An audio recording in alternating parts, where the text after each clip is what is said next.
Okay, turning away from the tech earnings, and investors will be poring over the details of the trade truce between the US and China that was announced on Thursday after Presidents Trump and Xi met for the first time in 6 years. Beijing saying it will suspend export restrictions on rare earth minerals for 1 year, whilst Donald Trump says he'll reduce tariffs on Chinese goods linked to the supply of chemicals used in the production of fentanyl.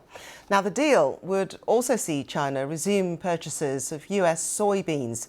Earlier, I spoke to Diana Furchtgott-Roth, the adjunct professor of economics at George Washington University, and she told me a little bit more about whether this truce will last or not.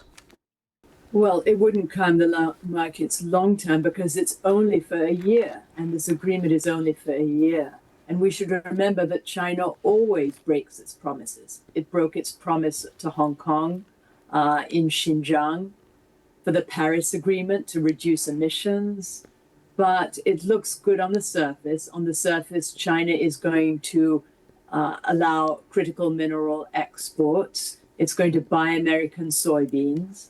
But we should always be aware of the realities that China is a threat to the West.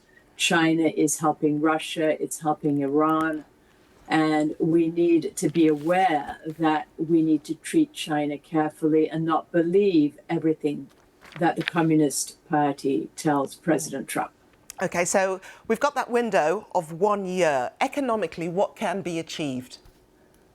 Well, first of all, I would say that nothing has yet been signed. So this is a framework. They haven't yet signed anything. At any point, President Xi could make President Trump annoyed, the way Mark Carney in Canada has made President Trump annoyed, and he might throw the whole thing up in the air. So the important thing is for the United States to continue its own production of critical minerals, buying more critical minerals from its allies, expediting permits for mines.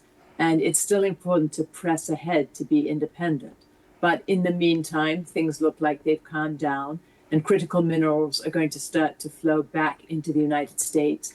More important for the farmers, China is going to start buying American soybeans again, because farmers were left without this agreement with a lot of soybeans that they couldn't sell because they were growing them for the Chinese market.